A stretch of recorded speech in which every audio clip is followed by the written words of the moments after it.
Hey YouTube, Vermont Prepper.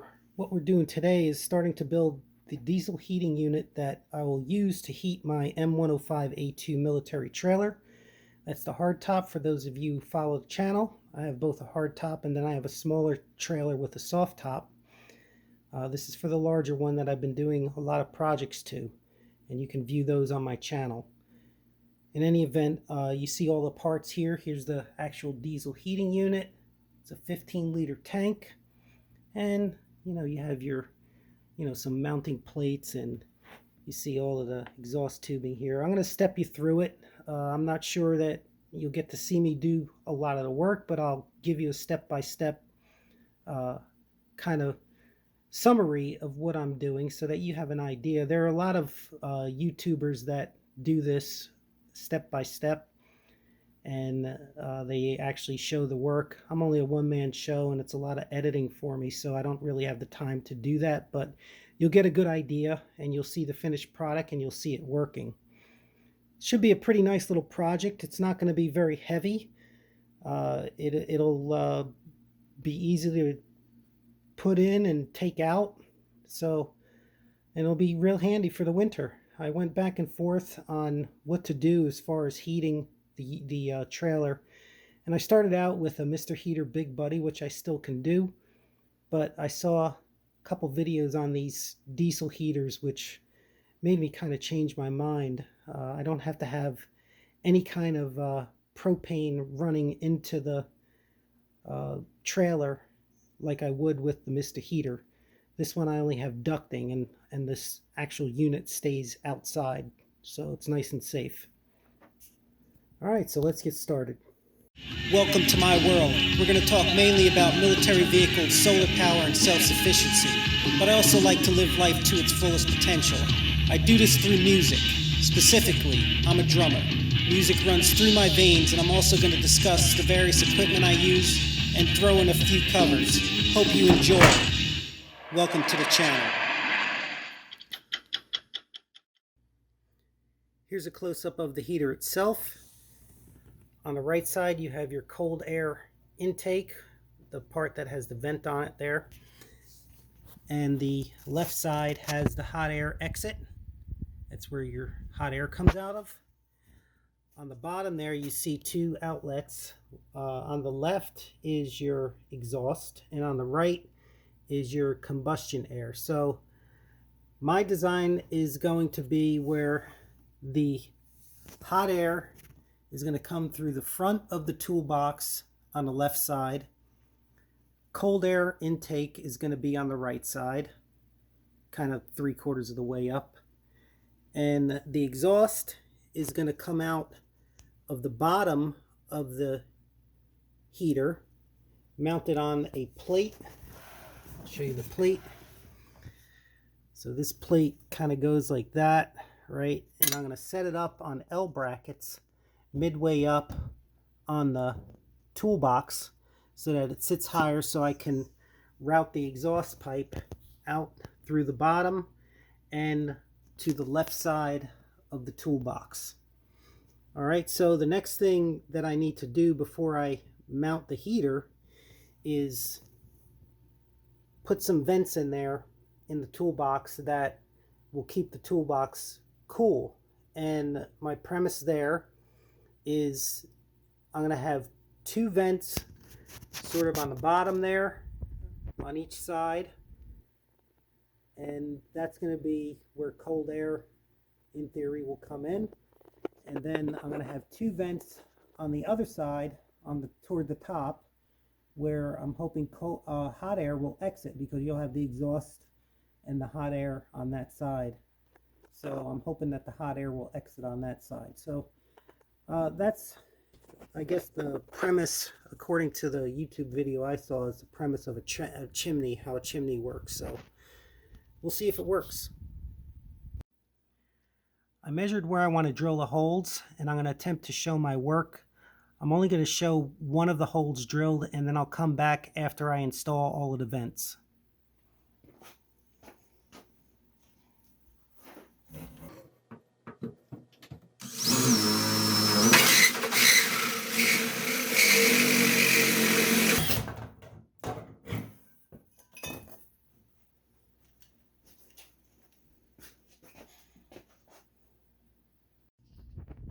Here's the heater sitting upside down, and you see that plate that I showed you earlier. I actually bolted it down. The right port here is the exhaust and the left is the combustion air. And I mounted to this plate a set of L brackets that I will use to mount to the rear of the toolbox. I figured out it would be better to do it on the rear. So this way I could just port out to the sides the cold air intake to the left and to the right on each side, not to the rear. All right, and this will actually be flipped over, and it should sit about halfway up on the rear of the toolbox. And then the exhaust will port out the same way as the hot air output, and the cold air intake there, the combustion air, will actually just be ported out to the back with a PVC pipe there. So there's the cold air vents on that side, and on this side are the hot air. Hopefully the hot air will escape from those vents on this side right here. And here's the heater mounted. You see I turned it right side up, and it's mounted on its plate with the exhaust and the combustion air ports on the bottom. And you have your heater hot air on this side, and it's going to vent out to this side of the toolbox, and the cold air intake will vent out to this side, nice and straight out on both sides. And it should be pretty easy to do from here.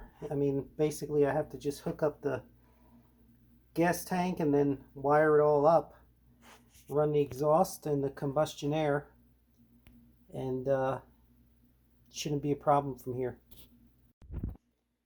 Here's how the gas tank is going to sit. I'm going to fasten it to the front of the toolbox with some D-rings and some straps, make it nice and secure. But I had to make a space between the front of the toolbox and the gas tank, because you see that lip right there. If I don't create a space, I wouldn't be able to open the filler cap. So here's what I did. These are end caps for my racks that I have here in the apartment. And what I'm going to do is epoxy these caps to the front of the toolbox. I have them taped to the gas tank right there so that they're in the right spot. And then when it dries, I'll just take the tape off and it should be fine. No modification to the gas tank. That's the next step, is to do the epoxy. The epoxy dried pretty nice with the spacers, and now we're good with the spacing between the diesel tank and the toolbox. The next thing I need to do is put on some D-rings, and I'm going to use straps to lash down the tank against the toolbox. And you can see I already put 2 on there. I'm going to put the other 2 and then size up the lashing and then cut it to length. Here are the D-rings with the straps. The next thing I have to do is install a feeder tube for the gas in the tank. I have to drill a hole down at the bottom there, and they give you the hardware to do it. And also install the fuel pump.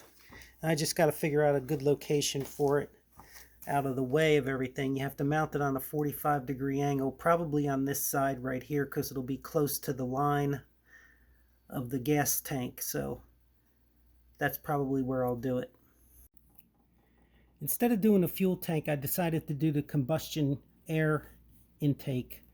And remember, this side will go to the bottom of the heater, and then the other side runs out through the toolbox into an air filter, right? You got to have an air filter at the end because you don't want some bad air getting up into your heater. But I didn't want this thing flopping around outside of the toolbox, right? I mean, it'd just be hanging there if I just connected it to this flex pipe right here. So I wanted something really secure and something that I can disconnect this air filter with. All right, so I always look for stuff that I have laying around, and I gotta admit I'm a bit of a hoarder. I don't really throw too many things out because I use a lot of things. I have a lot of projects going on. So this particular set of wire holders, this is for electrical wire, goes into the back of a electrical box. It screws back into it, and then this will clamp down your wire so that it doesn't pull out or move around. I have two of these things. And then I cut a piece of pipe and secured it, just with the clamp that it comes with. And then the other side will put this through the toolbox, and then the other side will clamp down outside. This will be the outside of the toolbox right here. And then I found that this thing screws in really nicely, so really, really convenient. So I would have on the outside a little piece right here, and that would screw in. I could put a clamp if I really want to. I don't think I need to because it's going to be stationary once I get it going. And then this thing screws right into there. So really, I can just keep this together like this, and when I'm ready, I just screw it on the outside. And it's ready to go. So then I don't have to worry about things getting bumped around or this thing getting cracked or broken. So that's what I'm going to do. I'm going to drill a hole size of this pipe right here. Put the pipe through. Fasten it on this side right here. Like this. And then I should be done. Let's see if it works. Here's the combustion air pipe all hooked up. It goes to the bottom of the heater over here. And I have it fastened with the hose clamp. And also have it fastened with the hose clamp on this side to that electrical pipe connection that I showed you earlier. And then on this side, threaded end comes out. And then that's where the air filter will screw on. I'll show you how that works. So I have on the air filter a little piece of the pipe, the flex pipe on that, screwed onto that. And then this screws on here very nicely. And if I wanted to, I could put a hose clamp on there.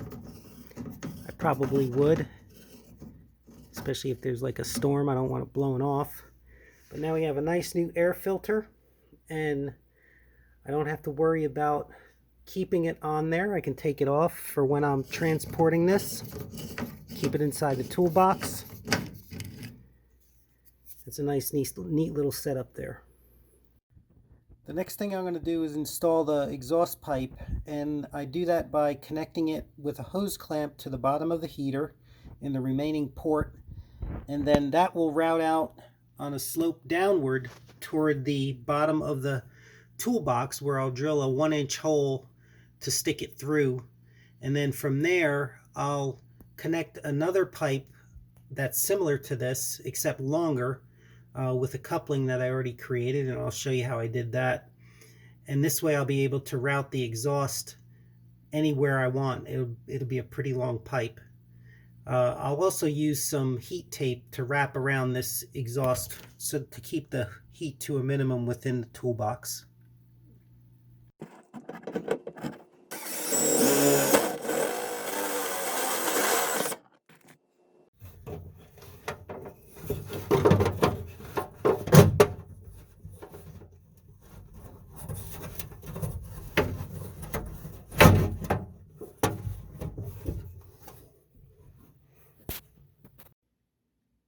There's your hose clamp connected to the bottom of the heater. And I have it routed through the toolbox at that end. And you can see right here, I've inserted a coupling. And that coupling is homemade out of a muffler that I got from an extension pipe that I'm going to connect to this. So I'm going to connect an extension pipe so that I can route the exhaust anywhere that I want. And there's the pipe. It's pretty long. I'd say it's about 6 or 7 foot. and it came with this muffler. I purchased this separately, and you see one side of the muffler is cut and one is not. That cut one obviously will be the end, and that's what I used for the coupling to join the two pipes with a hose clamp. It's pretty convenient. Next, I'm going to route the air ducts for the cold air and the hot air, and I'm going to do that through the front here. I'm going to drill some 3-inch holes, and I'm going to attach these blast gates, and these things are pretty cool. You can close and open them, so when it's closed you can prevent some debris or whatever getting in there, especially if you're traveling with this on the outside of the RV or trailer, whatever you're using. So the ducting will attach both to the inside and then to the outside as well.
Here are the finished blast gates.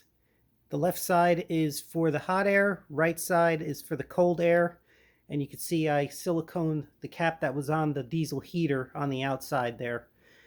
Really nice feature to have these blast gates right here. They open and close really nice. Here's the ducting that goes to it on the heat side and on the cold air side. And from this heat side now, I'll extend out some ducting. It's about 10 or 15 foot of ducting that you can heat whatever you need to heat, the inside of the trailer in my case, or a tent or something else, maybe in your case. So the next thing I'm going to do is the fuel filter. I'm going to mount that probably in the rear. I'm going to really think about that for a little bit, but you have to do that on a 45-degree angle according to the instructions. Here's the fuel pump, and it's going to be mounted on a 45-degree. I decided on the side right here because I have the gas tank toward the front of the tank, and the gas will run upwards and then down to the heater. So you put it on a 45 right here. I already drilled the hole, and I'm just going to fasten it right now. Here's the fuel pump mounted on the 45-degree angle. The next thing is to run the gas line from the gas tank to the bottom of the fuel pump there, and then from the top to the diesel heater. Then I just need to hook up a switch so that I can control it remotely, and then we're going to give it a test. Now's the time when I install the gas line fitting in the bottom of the tank. The tank will be sitting in this orientation inside the toolbox, so I'm going to lay it down and show you where the fitting is going to go. So now the top of the screen is actually the bottom of the tank right now. I'm going to put it right here. Let me show you the fitting actually. See, it has some threads and it has a hole through it where the gas will get gravity fed out. And I'm going to put it right there. And I have to drill a 7.5 millimeter hole and fish it through from the inside and pull it up through out of the tank with needle nose pliers. Might be a little bit tricky, but I'll get it. Like I mentioned, it was pretty tricky getting this up through from the inside of the tank. The best way to do it really is to fish a wire through the hole of the fitting and then insert it into the filler right there and fish it through the tank and pull it up through the hole from the inside. So it worked, and now I can tighten it down and hook up the fuel line. One quick mention is that you have gaskets that you have to put both on the inside and the outside of the gas tank on top of the fitting. So you don't want to forget those. Otherwise you're going to have some leaks.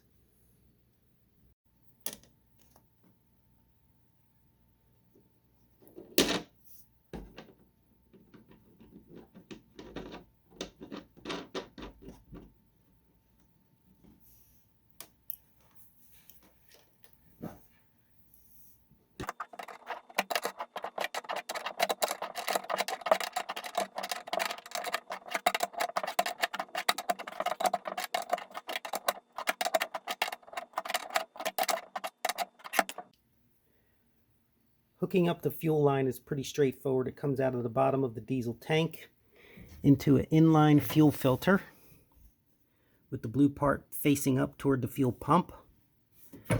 Out of the fuel pump here into the bottom of the diesel heater. And then I'll tie off or zip tie the line so that it's nice and neat out of the way of the exhaust. And then it should be ready to test. Alright, we have it all running. It's pretty easy to hook up the wiring. It's pretty idiot-proof. You have basically 3 sets of connections. You have positive and negative to a battery, which I have a solar battery box that I built. So I got a positive hooked up there and a negative hardwired for now. I'll put a switch later. Then you have your remote. You have a plug there, and then you have a plug on your fuel pump. And they're all, like I say, they're different fittings, so they only go in one way, so you can't mess it up. So I have here a fluke thermometer, and we're going to check the temperature. Outside right now it's about 35 degrees, and you see that's near 100 degrees. Over 100 degrees, and that's at full power. So this is pretty much going to heat anything that you have. You might lose a little bit in the ducting as it transfers through the ducting in the cold air, but really it works really good. This is the big one. It's a 8 kilowatt, so it really cranks out. Next thing I'll do is actually test it inside the trailer and see how it heats it up. So I'll be able to leave this just sitting outside on top of the toolbox right there, and you'll see I'll run ducting into the ports in the trailer and see how it heats up the trailer, see how long it takes, and see how hot it gets. What a perfect day to test the heater. We have about a foot of snow or more. As you can see from the toolbox, it gives you a good illustration. That's probably a good 16 inches at least, and it's still coming down pretty hard. So it'll be really good to see how the heater performs in this kind of weather, because this is the kind of weather that I would use it for.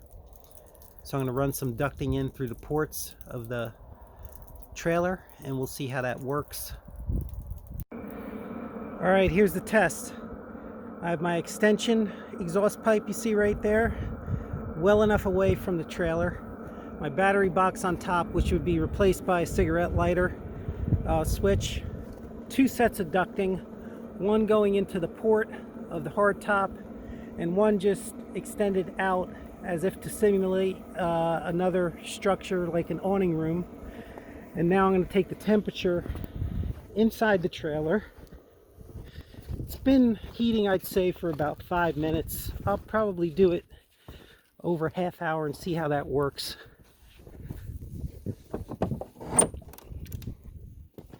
So I'm just going to take a baseline measurement here, and that's 27 degrees right now on the hardtop, 28. So let's see how it works in about 15-20 minutes. A couple things I want to point out here. As the heat travels, you see at the exit here it's like 100. I saw a peak of 160 there, and then at the T connection we're at 130ish. Then as you go along, you're losing heat, as I suspected. You see 95, 90s right there, and then as you're going up, I guess it's laboring to push the air. Let's see, 66. Let's see at the top here, 75. So roughly 75 degrees going into the trailer. Same with this one. Let's see, we're at, oh, look at this one's 86 degrees. The bottom line is you're losing heat from the ducting, and that's not a bad thing. I mean, it's not that bad. I didn't expect it to be 150 degrees at the exit right here. That's interesting. But let's check what's going on inside the trailer. All right, we're inside the trailer. I have some light, and you can see the ducting is pushing out, you know, anywhere between 73 to 75 degrees. Not bad. Keep in mind this trailer has zero insulation. You can see holes in there, and it's just plain old metal, old military trailer with a fiberglass roof that has no insulation either. So 2 ducts would be better than 1, but this is heating up. I can physically feel it. And if you take a measurement here of the roof, remember it was 28 degrees, now it's almost 40, so we're up about 11-12 degrees from when I first took the measurement. So not bad. I think it's going to continue to heat up. I can feel it. So I'm not going to stick around. I think the test is done and it's satisfied my needs.